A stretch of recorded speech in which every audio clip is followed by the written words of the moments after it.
Halo semuanya, perkenalkan nama saya Wiwi Onya Huta Barat dengan NIM 180111813.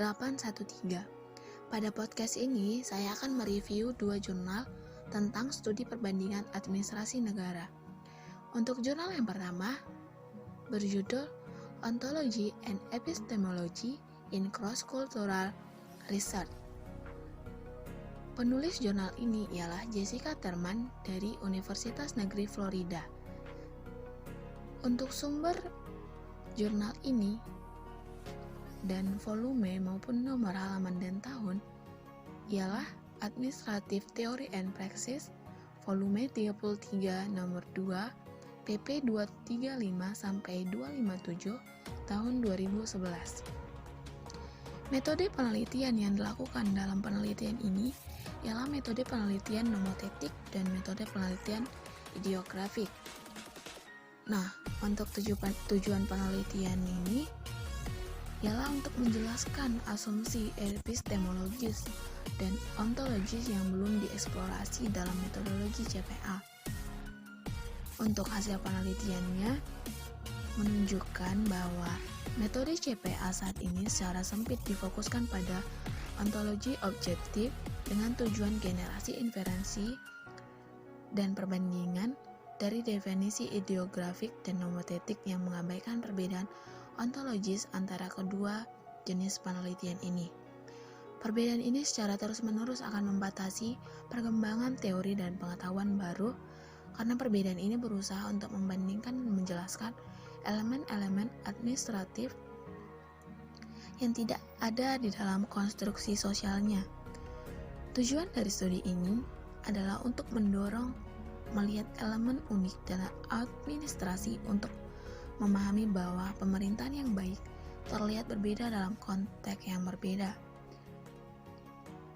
Penekanan berlebihan pada tujuan ini membatalkan pemahaman mendalam tentang pendorong tindakan manusia karena tindakan manusia didasarkan pada persepsi yang dibangun secara sosial yang tidak dapat digeneralisasikan.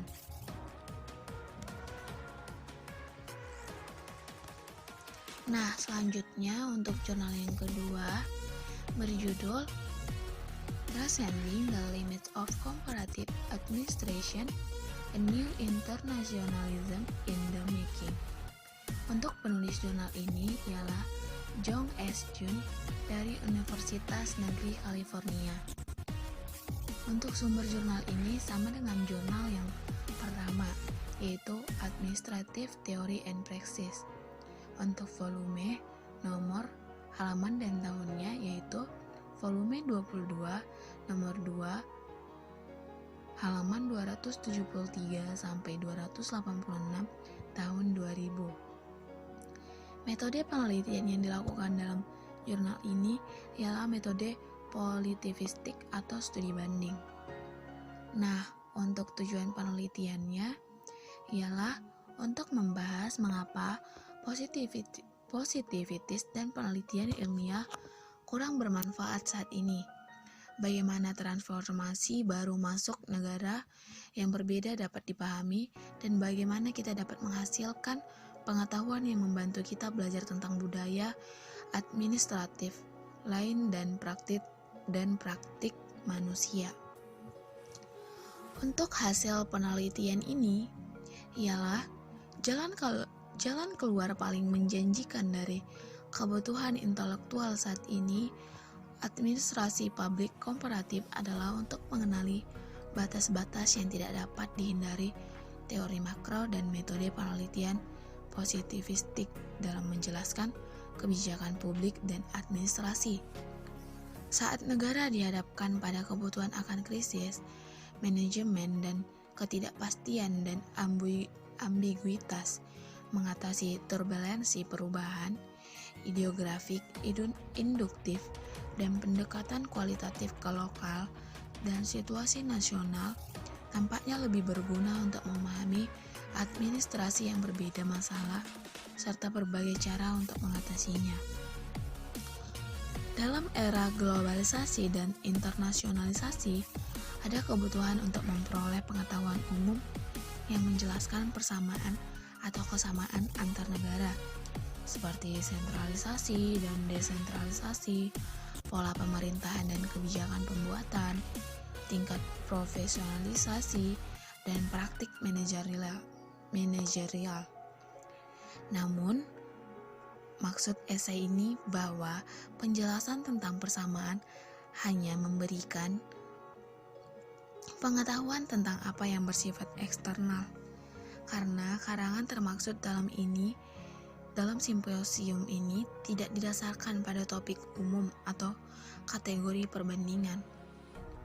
Membahas masalah signifikasi yang mempengaruhi transformasi administrasi publik, pada esai oleh Mark Rutgers meneliti kesulitan dalam menafsirkan doktrin pemisahan kekuasaan dalam kaitannya dengan administrasi publik, karena memang demikian tidak memiliki interpretasi univokal dalam pemikiran Barat.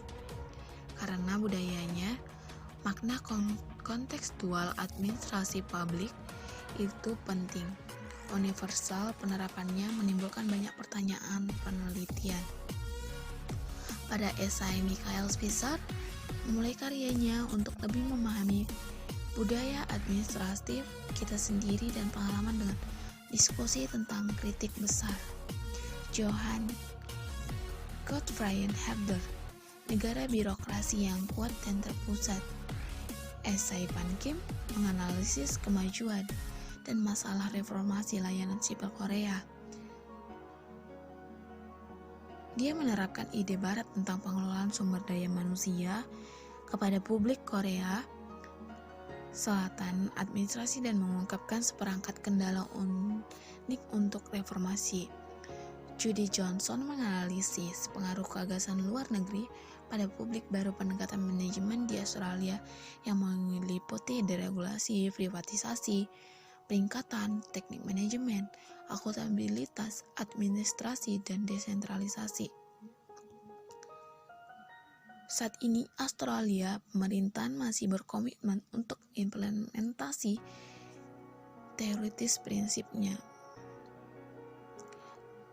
Kriteria dasar untuk membandingkan dua negara, analisis lebih merupakan presentasi deskriptif dan kualitatif dari kegiatan warga di komunitas lokal. Demikian hasil review saya.